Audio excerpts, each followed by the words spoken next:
Third Contact, Saturday, February 8, 1975, 3:03 am. Semjase says you have finished your book. It is a grand work.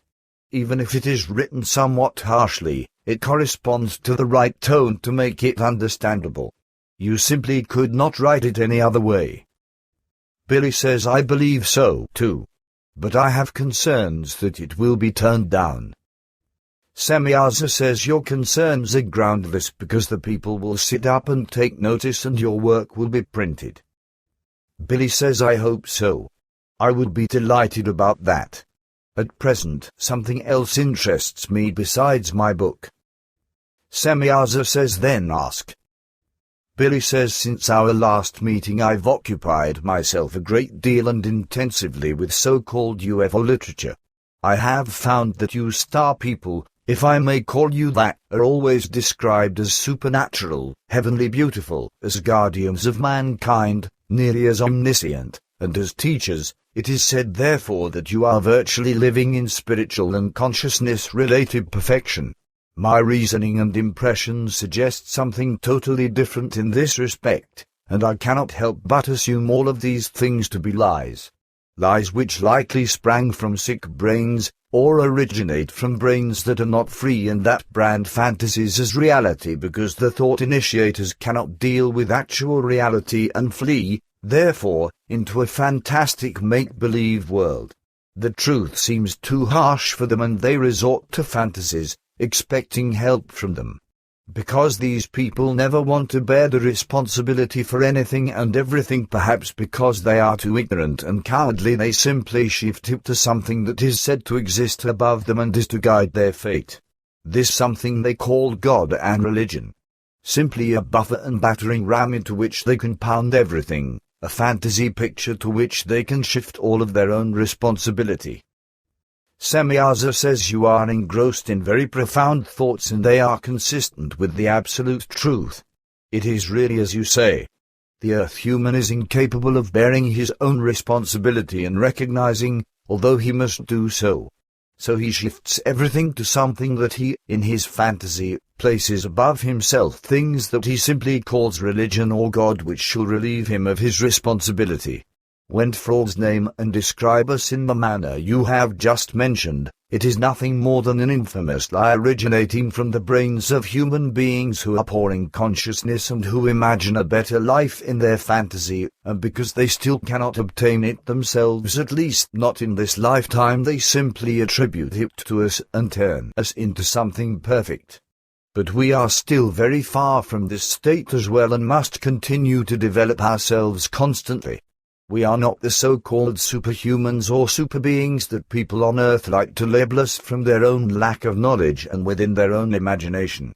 We are also not teachers, missionaries or trailblazers. We only have the dutiful task to preserve the evolving and already existing human life in the cosmos. This means that we endeavor to keep order and monitor certain life. We generate contacts here and there with inhabitants of different worlds if our directives allow us, single out some of them and provide them with explanations, but only if a race is developing towards a higher level and slowly starts thinking.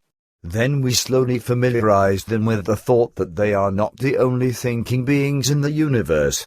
Now and then we also assist telepathically to instill certain cognitions toward the discovery of technical inventions that are needed at the present time.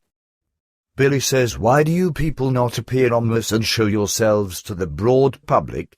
And why don't you get in touch with the various governments? Semjase says without exception, all governments on Earth consist of human beings who are greedy for power and gain. Under a smokescreen of peace and friendship, they would only want to seize our beam ships in order to completely tyrannize Earth with them.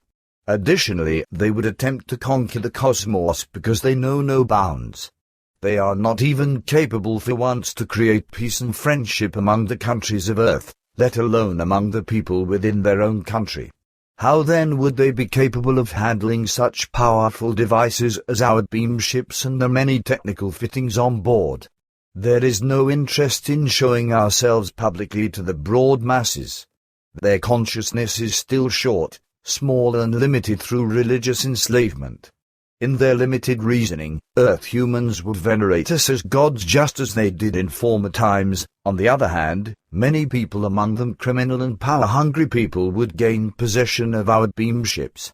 But let us also not forget all those, and there are countless millions, who would fall prey to complete hysteria and impairment of their consciousness.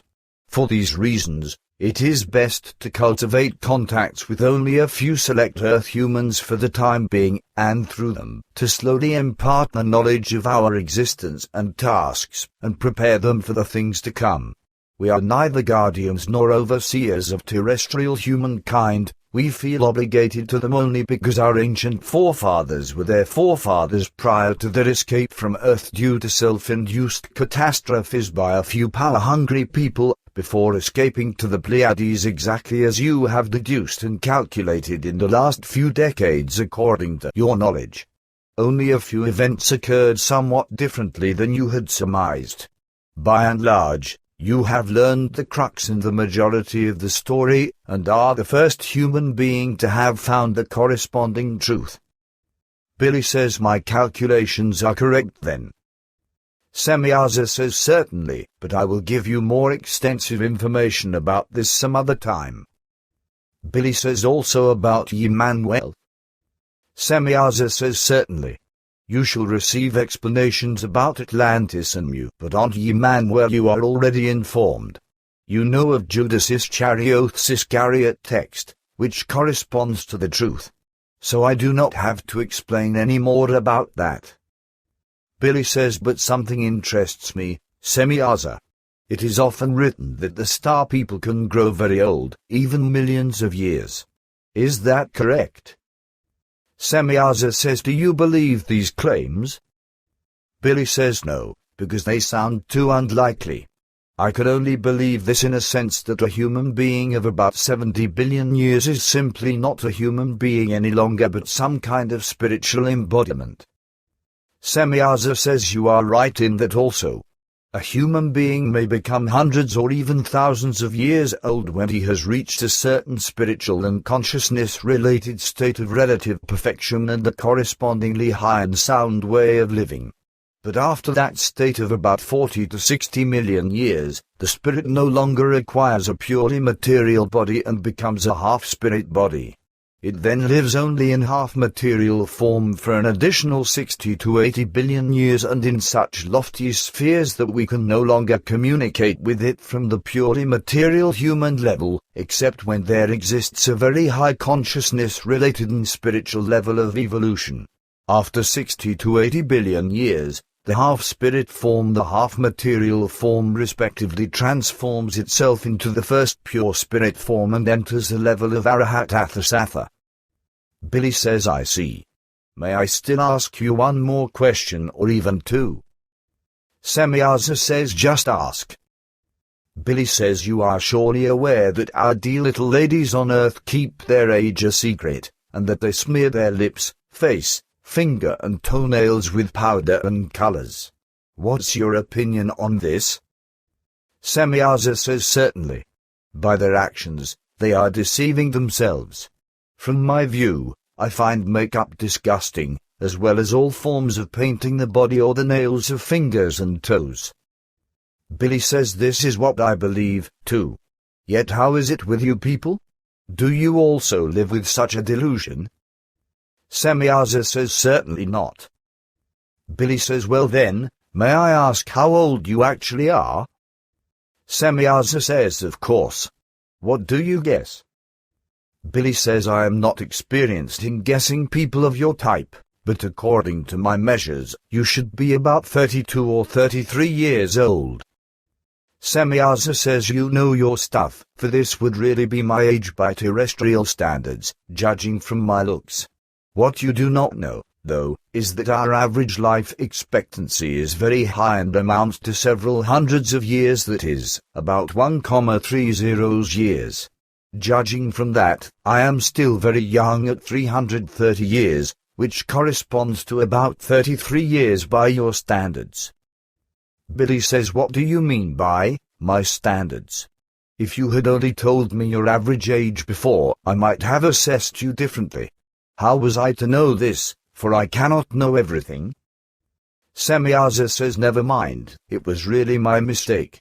However, now I must go again, and so I bid you farewell. The end.